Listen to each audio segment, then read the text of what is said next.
ॐ अज्ञानतिमिरन्धस्य ज्ञानाञ्जनशलाकया चक्षुरुन्मिलितं येन तस्मै श्रीगुरवे नमः। श्रीचैतन्यमनोभीष्टं स्थापितं येन भूतले स्वयं रूप कदा मह्यं ददाति स्वपदान्तिकं। वन्देऽहं श्रीगुरो श्रीयुतः पदकमलं श्रीगुरून् वैष्णवांश्च श्रीरूपं साग्रजातां सहगणा रघुनाथान्वितं तं सजीवं साद्वैतं सावधूतं परिजनसहितं कृष्णचैतन्यदेवं श्रीराधा कृष्णपादान् सहगणा ललिता श्रीविशाखान्वितंश्च। हे कृष्णा करुणा सिन्धु दीनबन्धो जगत्पते गोपेशा गोपिका कान्त राधाकान्त नमोस्तुते। तप्त कांचन गौरांगी राधे वृंदावनेश्वरी वृषभानुसुते देवी प्रणमामि हरिप्रिये। वंशकल्पतरुभ्यश्च कृपा सिन्धुभ्येव च पतितानां पावनेभ्यो वैष्णवेभ्यो नमो नमः।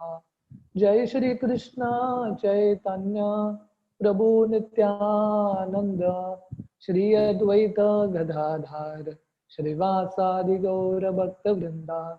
हरे कृष्णा कृष्णा कृष्णा हरे हरे, हरे रामो Ram Ram Hare Hare. So I'm very happy that all of you all have come on time. I can see almost 34 people for the class. So it shows that all of you all are really enthusiastic to understand the wisdom of the Gita. So it's very wonderful. I applaud all of you all, congratulate all of you all for being so enthusiastic. But my prayer is that please maintain this enthusiasm every week. Because when we start something new, it is natural to be very enthusiastic. But the test is if we can be enthusiastic week after week after week. So if you all just keep maintaining this same spirit of enthusiasm, and this eagerness to understand the wisdom of Gita, you all will really appreciate this wisdom, and this wisdom can actually transform all your lives. So we will get into our discussion of the Gita.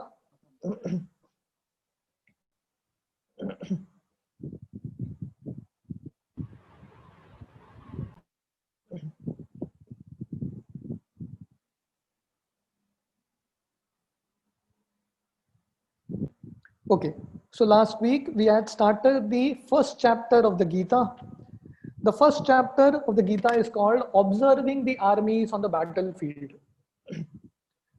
So, the first chapter, the title is given Observing the Armies on the Battlefield, because the first chapter is more basically from Arjuna's point of view. How Arjuna observes the field and what is his understanding.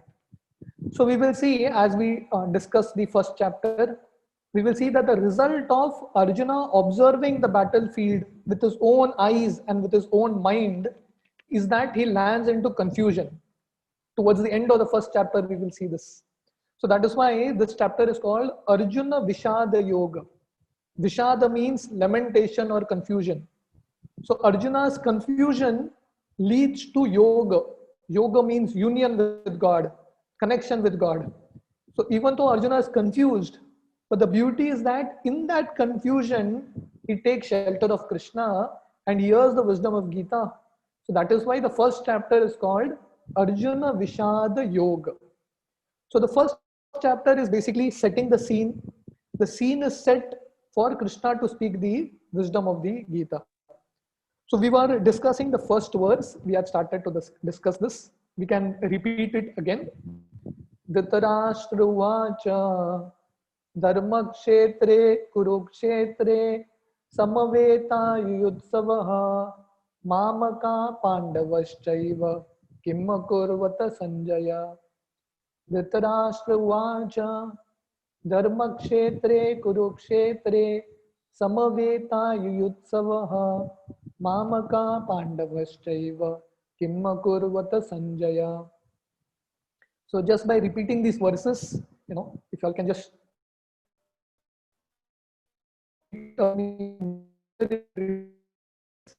you're actually learning system also. So previously, the Gurukul system in India was that the gurus would teach these verses, Sanskrit verses, and the disciples would hear and keep repeating it. And in this way, they learnt it. There was no writing system. Just by hearing attentively, they learnt all these verses. So the first verse starts with Dhritarashtra Uvacha. Starts with Dhritarashtra speaking. It is a question also of Dhritarashtra. So Dhritarashtra is showing his own mindset in this verse. So apparently the entire Gita is one of the most important book, but the opening verse of the Gita is spoken by Dhritarashtra, who is the entire villain of the Mahabharata war. So what is this verse? It says, O Sanjaya, after my sons and the sons of Pandu are assembled in the battlefield of Kurukshetra, which is a place of pilgrimage, what did they do? This is Dhritarashtra's question. So last week we had discussed a little into the Kuru lineage. So we saw that Ganga and Shantanu, they were married, and through them Bhishma was born. Shantanu later, after Ganga left Shantanu, he got married to Satyavati, and through Satyavati, Chitrangada and Vichitravirya were born. But Chitrangada died. There was another demigod of the name Chitrangada who fought with this Chitrangada, and this Chitrangada died. So Satyavati was left with one child, Vichitravirya. So Bhishma got 3 girls to be married to Vichitravirya: Amba, Ambalika, and Ambika. So Amba went off. So Vichitravirya had 2 wives, Ambalika and Ambika. But it so happened that Vichitravirya also died. So Vichitravirya also died. The result was there were only 2 ladies left, his 2 wives, Ambika and Ambalika left, and they didn't have any children. So that is the time there was another child of Satyavati called Vyasdev. And Vyasdev was called by Bhishma. And through Vyasdev and Ambalika, Dhritarashtra was born. And through Vyasdev and Ambika, Pandu was born. And through Vyasdev and a maid servant, Vidura was born. So this is how the Kurukul, the Mahabharata continues. Dhritarashtra, Pandu and Vidura. So the story doesn't end here. The tragedy of Mahabharata doesn't end here. It continues on. So Dhritarashtra, even though he's the eldest, he's born blind. So Dhritarashtra is got married to Gandhari. Bhishma goes and brings Gandhari for Dhritarashtra's marriage. And Pandu, who is the younger brother of Dhritarashtra, is married to Kunti and Madri. So from Kunti, from Gandhari and Dhritarashtra, 100 sons headed by Duryodhana are born, who are technically called the Kauravas. And from Kunti, Yudhishthir, Bhima, Arjun, and from Madri, Nakul and Sahadev. So this is the Kuru lineage. And Karna, we all know that Kunti's son prior to the marriage of Pandu. So in this way, these 5 people are called the Pandavas. So the whole story of Mahabharata begins with the story of Dhritarashtra. Why we are speaking about Dhritarashtra? Because it is important to understand the mindset of Dhritarashtra, because the first verse, the inaugural verse of the Bhagavad Gita is spoken by Dhritarashtra, the opening batsman. So what is the story of Dhritarashtra? Dhritarashtra's story is the story of a blind king, blind materially and blind spiritually. He was always focused on what he doesn't have, and he always felt that injustice is done to him, and therefore he felt that I can throw injustice to others. So one who becomes miserable in life, one who faces misery in life, he also starts to throw misery on others. He doesn't keep misery with himself. So we saw that there are many people in this world who are born blind. Like this is a musician, Ray Charles, was born blind. This is a golf player.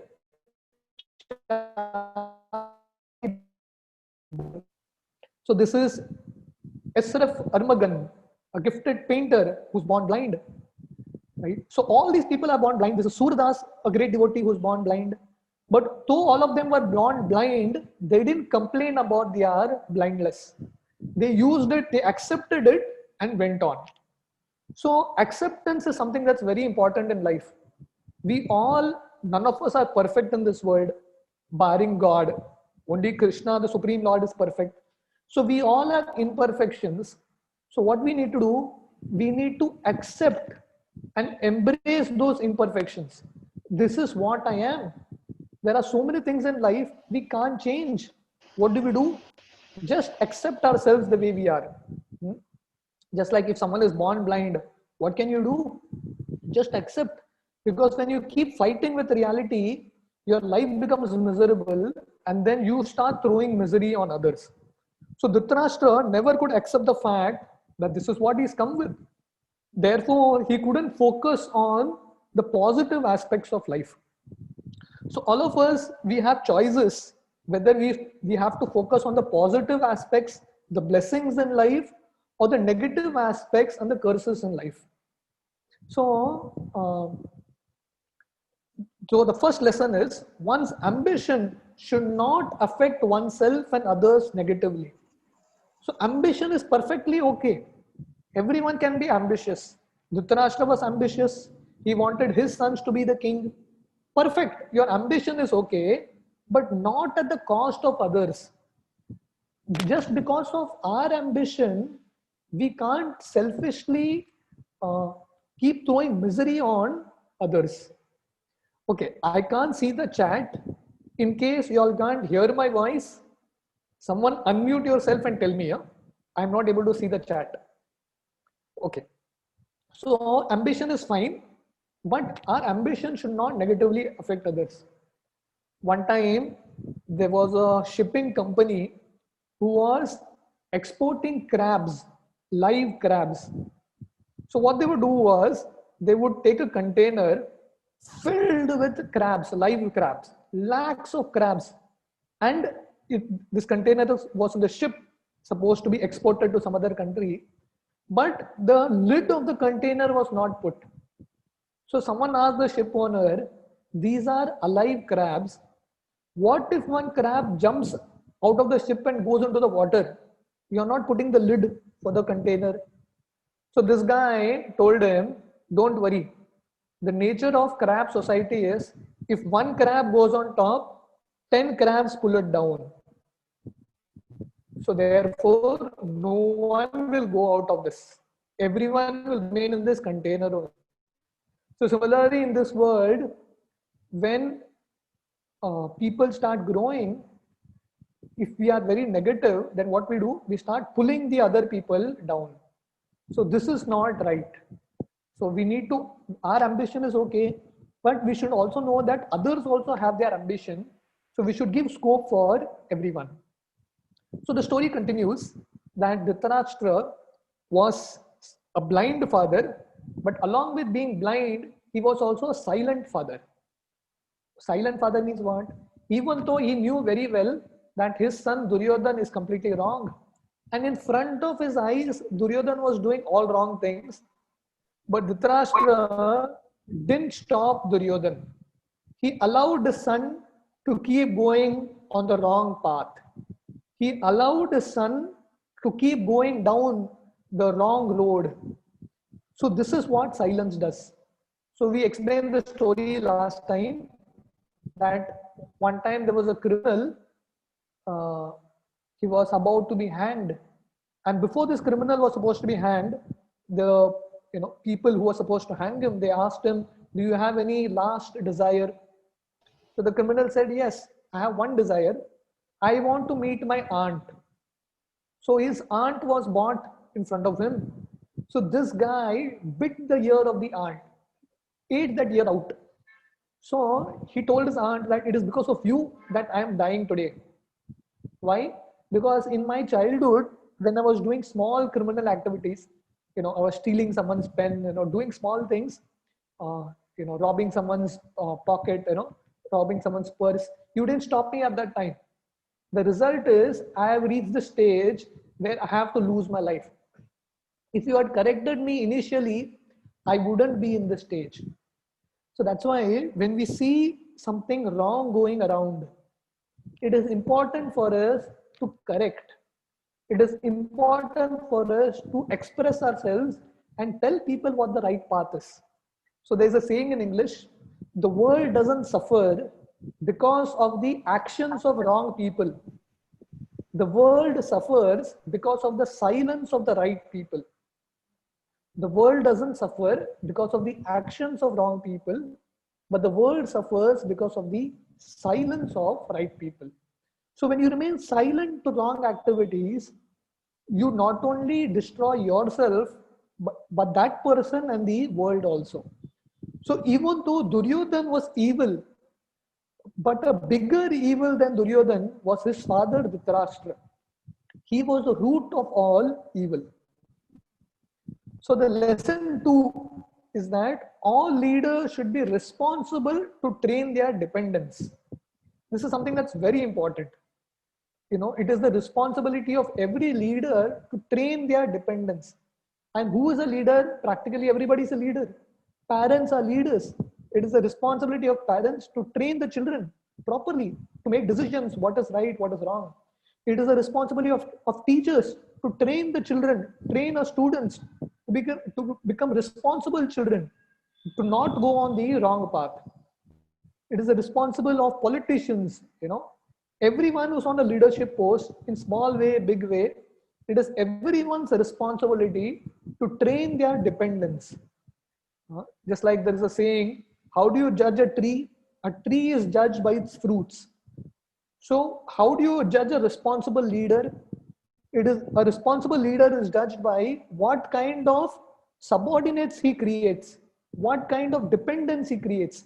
Are they responsible or not? So Dhritarashtra was an irresponsible leader. He was an irresponsible father because he didn't correct his children when they were supposed to be connected. So the second point in this lesson is importance of cleaning the heart and proper surroundings. So invariably within our heart and externally, there is always wrong people around, wrong mentalities around. So it is important that we take time to introspect within ourselves and find out what is wrong and then correct. There are so many people in this world who live in dirty surroundings, but it doesn't strike them that they need to clean.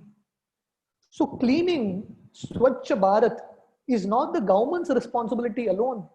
It is the responsibility of every citizen. When you see a dirt on the road, it is your responsibility to go and clean. The fact that you have noticed something, that means you have to do something about it. We can be either part of the solution or part of the problem. We can't be in between. So Dhritarashtra was part of the problem. He was not part of the solution. So in life, it is very important that we become responsible in whatever way we can and be part of the solution and do our part in cleaning our own hearts and the surroundings outside. So as the story continues, the Pandavas, they were being unjustly tortured and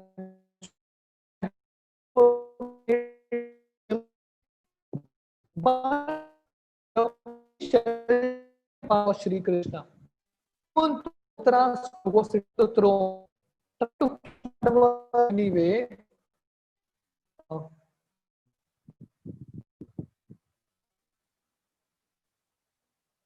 So even though the Dhritarashtra and company, they tried to kill the Pandavas in so many ways, so many different ways. If you study the Mahabharata, Duryodhana, Bhima was fed poison when he was a small child. The Pandavas were tried to be burnt alive in a house made of wood, made of wax. So many different ways they were tried to be eliminated. But the beauty of the Pandavas was they always took shelter of Krishna. They knew that there is only one person who can save us. That is Shri Krishna. Duryodhana and Dhritarashtra, they had great faith in themselves. But the Pandavas, they had great faith in Krishna. So when we connect to a higher power, when we connect to Shri Krishna, we can be very strong, we can be very courageous, even though all the odds may be against us. So the Lord Krishna, as the cousin of the Pandavas, as the master of the Pandavas, as the well-wisher of the Pandavas, did everything to try to help the Pandavas. So Krishna decided, let me go as the Shanti Doot, peace messenger, and let me see if I can avoid the war. So Krishna goes as a peace messenger. Can you imagine? Just like you send WhatsApp messages or email messages. So Krishna, in those days, they would send persons, peons, with a message. So Lord Krishna took such a menial role of being a peace messenger and went to Dhritarashtra and Duryodhan to see whether the war can be avoided. So the lesson 3 is the Lord always takes responsibility of those who take his shelter. So speaking, just see the contrast here. Dhritarashtra is not responsible for his own child. He is not taking responsibility for Duryodhan, but Krishna is taking responsibility of the Pandavas who are not even related to Krishna in one sense, the way Dhritarashtra is related to Duryodhan. So the lesson is that anyone who takes shelter of Krishna, Krishna is always ready and anxious to take responsibility to protect such a person. That's why Krishna tells in the Gita, Kaunteya pratijanihi name bhakta pranashyati. Krishna tells, oh Arjuna, you declare boldly that my devotee never perishes because I take responsibility of him. So the Lord goes to Duryodhan and Dhritarashtra and tells them that let us try to avoid this war. You just give the Pandavas 5 villages. That is all. You be the king of the entire world. Give Pandavas 5 villages. Small villages, enough. Because they are also rulers, they are also Kshatriya. The Kshatriya blood runs in them. So you give them 5 villages, they will be very happy. Duryodhan was so cruel, so wicked. He told Krishna that I will not give Pandavas even that much land which a needle can occupy. Not even that much land I will give the Pandavas. So Krishna tried his best. So the war was inevitable. So those who say that it is Krishna who created this war, no, we have this history in the Mahabharata that Krishna tried his best to avoid the war. But when the results didn't come, the war was inevitable. So the lesson 4 is that Lord always gives us chances to reform. So the Lord gave unlimited chances for Dhritarashtra, for Duryodhan to reform. He kept giving them chances. Try again, get better. So when you keep giving people chances and they still don't change, the only way they will change is punishment. So there is a saying in English, many times we don't change when we see the light. We change when we feel the heat. So even though Duryodhan and Dhritarashtra knew what was right, everyone was giving them advice, they didn't listen. So the only option was to face the heat of the war. So Krishna, in fact, in this assembly house where Krishna goes as the Shanti Duta, Krishna shows the universal form. That universal form, Virat Rupa, that Krishna showed to Arjuna on the battlefield of Kurukshetra, Krishna showed it to Duryodhan and Dhritarashtra even before the battlefield. So even though Dhritarashtra was blind, Krishna gave him the vision to see the universal form. You know what it means? It means that Krishna was trying to tell Dhritarashtra, I am not an ordinary person. I am the Supreme Lord and I am on the side of the Pandavas. What hope can be there for your victory and for the victory of your sons? But Dhritarashtra was blind and he was determinedly cruel, very wicked. So even though Dhritarashtra could see this beautiful, massive Vishwarupa, Virat Rupa Darshan of Lord Krishna, Dhritarashtra's heart didn't change. No transformation of heart. So you know, there is story, interesting story uh, of how attachments create so much problem for us. One time there was a marriage party. There was the party of the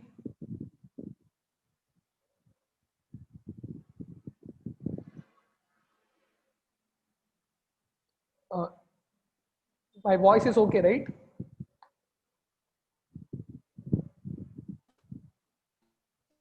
Yes, Prabhuji. Okay. So there's the story of this marriage party. One time the bridegroom party had to cross a river and go the other side to go to the bride's house to get married. So the next morning was the marriage. So the previous night they all came to travel in this boat to go the other side. So the boatman told all of them, don't worry, go to sleep peacefully in the night, and tomorrow morning you will reach for the marriage. So they all went and slept in the boat. Next day morning they got up. The boatman is rowing and rowing and rowing, but the boat didn't go anywhere. It was there at the exact same place the previous night also. Why? Because even though the boatman was rowing very hard, he forgot to pull out the anchor. He forgot to pull out the anchor. And the result is the boat didn't move. So our attachments are like this anchor. Even though we may work very hard, but if you don't pull out this anchor, how will the boat move ahead? So Dhritarashtra, even though Krishna gave him advice, Vyasdev gave him advice, Krishna showed him universal form, still this fellow was not ready to pull that anchor out. The result that no one can help him. So that's why there's a saying in English, God helps those who help themselves. So until you help yourself, even God can't help you. Even though God, Krishna was right in front of Dhritarashtra, trying his best to help this guy, but this guy was determined, I don't want help. You can take a horse or donkey to a river to drink water. But if you force the donkey to drink water, the donkey will kick you only. You can't force it too much. Similarly, Krishna tried his best to give intelligence to Dhritarashtra, but Dhritarashtra was determined to suffer. And the result is no one can help him. Attachments make us deaf to good advice. So Dhritarashtra was blind, he couldn't see. Dhritarashtra was dumb, he was silent because he didn't speak, he didn't correct his children. And Dhritarashtra was also deaf because he couldn't hear good advice. So when we have a lot of attachments, when we hold on to what we feel is right, then even though good advice comes, it just doesn't enter our ears. Similarly, in the Ramayana, we have so many people advising Ravan to give Sita away, give up attachment to Sita. But Raman was not ready to listen. His own wife advised Raman, his father advised Raman, uh, Raman's brother Vibhishan advised him. So many people advised Ravan. But Ravan was deaf to good advice because he was attached to Sita. And here Dhritarashtra was deaf to good advice because he was attached to his own son, Duryodhana.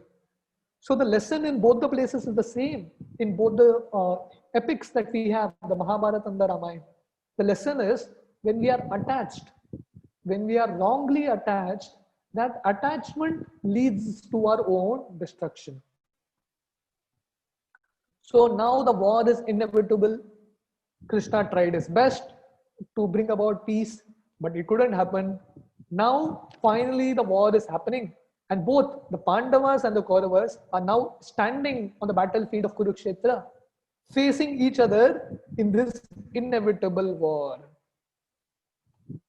So, just before the war, uh, now because both the parties knew that war is going to happen, you have to prepare. So preparing for a war is like standing for an election campaign. You have election campaign.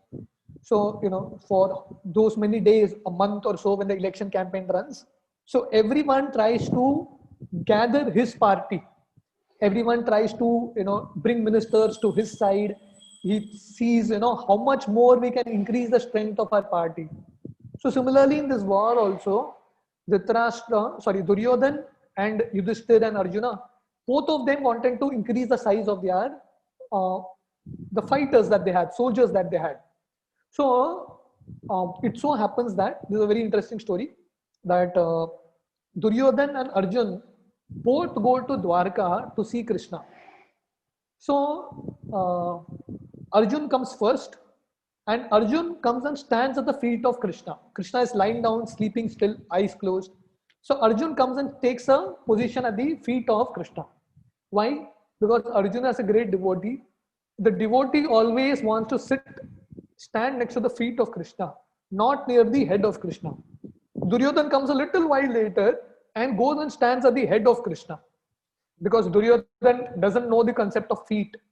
He feels that he is the head and his feet has to be under the other people's head have to be under his feet. That was his idea. Very egoistic, very arrogant. So when Krishna opened his eyes, when he woke up, Krishna saw Arjuna first. So Krishna asked Arjuna, what do you want? So Krishna told that there are two choices. One is, you all can take my Narayani Sena, which is a huge number of warriors, very powerful warriors. And the other is, I will come on your side, but I will not take any weapon. I will not touch any shastra. Weaponless I will come. So Arjuna, without a doubt, without a thought, Arjuna chose Krishna. Arjuna told Krishna, I want you only. Even if you don't lift any weapon, no problem, but I want you. And Duryodhana was thinking, what a foolish guy, Arjuna. He doesn't know what is the use of Krishna without weapon. What will Krishna do in the war without any weapon? And Duryodhana said, anyway, Arjuna is taking you, so I will take your Narayani Sena. So both came out very happily. Arjuna was happy that Krishna is going to be with him during the war. And Duryodhana was happy that Krishna's army, Krishna's resource is going to be with him during the war. So this shows very clearly the difference between the mindset of a devotee and the mindset of a non-devotee. The mindset of Arjuna and the mindset of Duryodhana. Arjuna chooses God over the resources of God. And what does Duryodhana do? Duryodhana chooses the resources of God over God. So in this world, everyone wants Shakti. Everyone wants the energy of God. Everyone wants money, Lakshmi, which is the energy of God. Everyone wants power, which is the energy of God. But people don't want God. But devotees, they want God even without the resources of God. And devotees know that if God is with me, what can be missing in my life? So we need to understand how to make the right choice in life. What is the right choice? We will always have these two choices to make. Whether you want the resources of this world without God, or you want God. What do you want? What do we consider important in life? So Arjuna is showing all of us what is most important in life is having God in our life. Just like Jesus says, what profited a man who gains the entire world but loses his own soul? So what is the profit for such a man who becomes the king of the entire world, but his own soul is lost, his connection with God is lost? So what do we consider valuable in life? Do we value God over the things of this world, or do we value the things of this world over God? And a devotee like Arjuna and the Pandavas teach us that we need to choose Krishna every time. So this comes to with this we come to a very interesting point. The first word of Bhagavad Gita, Shloka 1, begins with Dhritarashtra Uvacha. So that means the first word of Gita is the letter dha. That is the first word of Bhagavad Gita. If all of y'all have Bhagavad Gita with y'all, all of y'all can open to the last shloka of Bhagavad Gita. If y'all have the Gita, if y'all don't have, I will tell you all which shloka it is. So this is the 18th chapter, the last shloka. Yatra Yogeshwara Krishna, Tatra Partha Dhanurdhara, Tatra Shrir Vijayo Bhutir, Dhruva Nitir Matir Mama. So the last shloka of Gita ends with the word Ma. So the first shloka of Gita begins with the word Dha, Dhritarashtra, and the last shloka of the Gita ends with the word Ma. And what is between Dha and Ma? Ra. So what is Bhagavad Gita? Bhagavad Gita is the book between the word Dha and Ma. And what is the letter that comes between both? Ra. That means Bhagavad Gita is a book that speaks about dharma. This is a dharma shastra. So by reading Gita, we will really understand what is dharma. People in this world may say that I am dharmic and I follow dharma, but then one should understand what dharma is. So many people have different conception of dharma. So for some people, dharma means religion. Correct?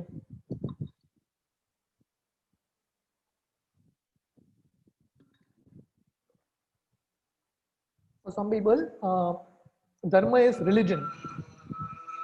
I know I am a Hindu, I am a Christian, I am a Muslim. That is their dharma that they feel. My religion. Hindu or whatever, Christian, Muslim. For people, some dharma means occupational duty. I am a Kshatriya, I am an engineer, I am a doctor. That is dharma. That's one understanding of dharma.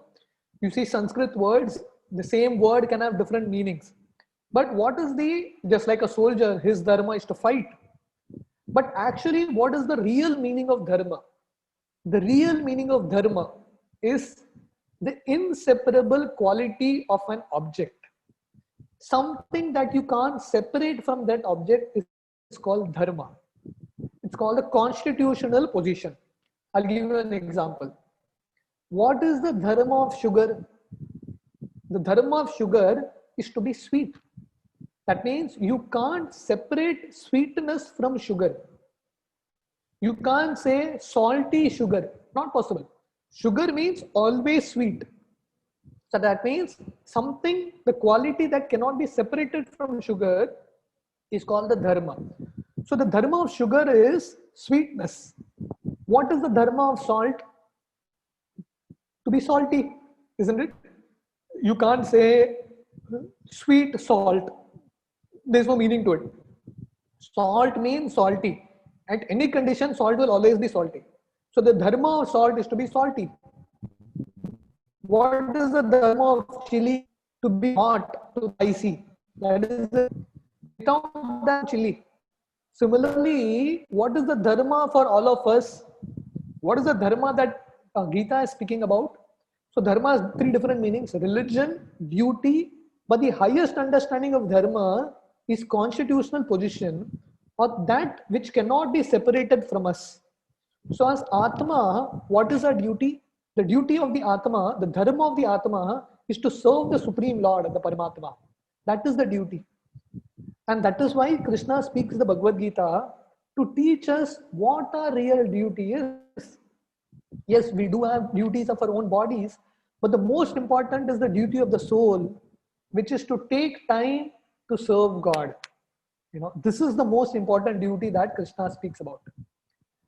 So, this verse, Dhritarashtra Vacha, Dharma Kshetre Kurukshetre, Samaveta Yuyutsavaha, Mamaka Pandavaschaiva, Kim Akurvata Sanjaya.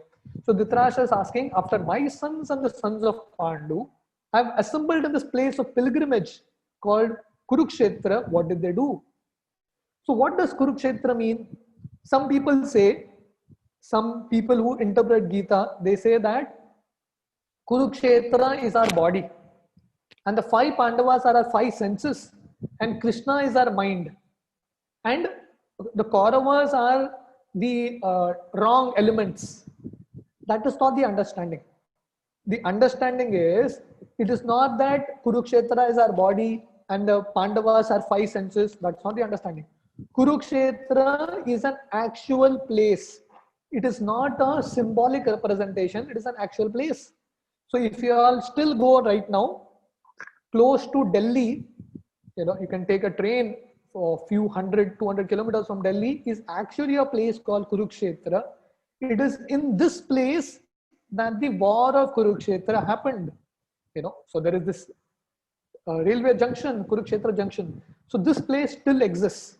So it is not a mythological place, and Pandavas are not like mythological figures. They represent our senses. No, Pandavas are historical figures. They were there, and Kurukshetra was also there, and it is still there.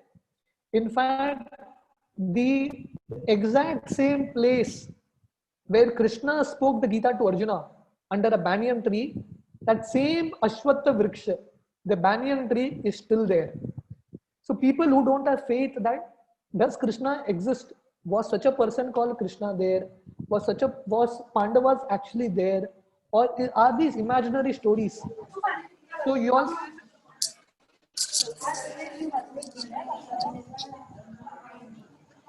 one can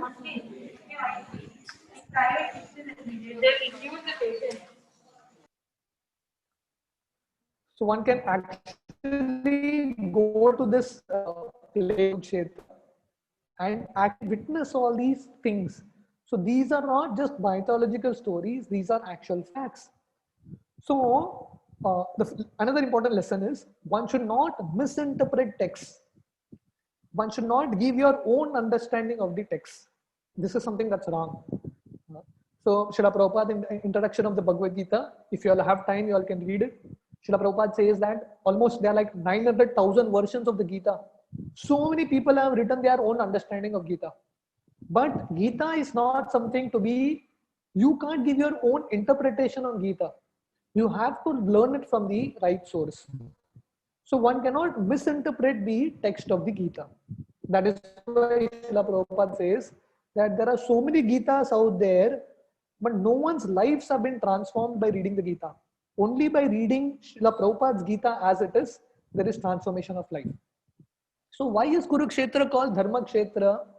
Because Dharma is practiced by the sages in this place. So why did the Kauravas and Pandavas choose Kurukshetra to fight the war? Why they didn't fight the war in Goa or in any other place? Why? Because Kurukshetra is considered to be a Dharma Kshetra, and in Kurukshetra, even before the war, many sages did tapasya. Parshuram also did tapasya in that place. So that it is considered to be a very holy place. Not only that, Kuru, one of the forefathers of the Kuru dynasty, also performed tapasya there, and he got a benediction that anyone who dies on this battlefield will attain heavenly planet.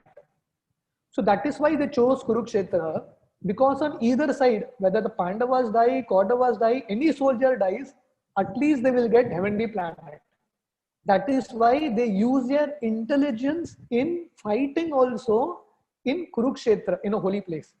So that means even though they are fighting, just see, there is so much thought, there is so much sensitivity and care that goes even in fighting. And all the more, one of the main reason why Kurukshetra is called Dharma Kshetra is because the father of Dharma, Krishna, is present. Krishna is the father of Dharma. It is from Krishna that Dharma comes.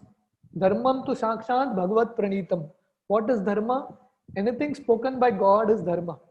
So the personification of Dharma, the father of Dharma, Krishna, is present in this place of Kurukshetra. That is why it is called Dharma Kshetra. And finally, we will end today's discussion with this example. Srila Prabhupada gives us a brilliant example. Why Dhritarashtra is scared? So in the first verse, even though Dhritarashtra is asking a very simple question, what did they do? But there is some fear in the mind of Dhritarashtra. What is the fear? Dhritarashtra knows that this place is Dharma Kshetra. Just like in a field, in a paddy field, in a rice field, what will grow? Rice will grow. But sometimes weeds also grow, unwanted plants grow. But if the farmer is present, what will the farmer do? Like this farmer is doing, he will pull out the unwanted weeds and allow only the rice to grow. Similarly, Kshetra means a field. So Kurukshetra is a field where Dharma grows. So who are Dharma? Pandavas are the plants of Dharma. And who are the Kauravas? Duryodhan company, they are the weeds, unwanted plants. So who will win in this war? Whether Dharma plant will win or Adharma plant will win? Only Dharma plant will win. There could be some chance for Adharma to win if Krishna was not present. Krishna is that gardener. Krishna is that farmer who has come in this Dharma Kshetra, field of Dharma, to remove the weed of Adharma. The weed of Adharma is going to be plucked by Krishna. Therefore, only Dharma will grow. Therefore, Dhritarashtra knew that this is a holy place. This is Kurukshetra, a very pious place, a place of Dharma. And only Dharma will grow here. And because my sons are on the side of Adharma, they are not going to grow. They are going to be removed by Krishna. So Dhritarashtra is having all this fear, and he's expressing these fears to Sanjay in the form of this question. So we will continue the discussion next time.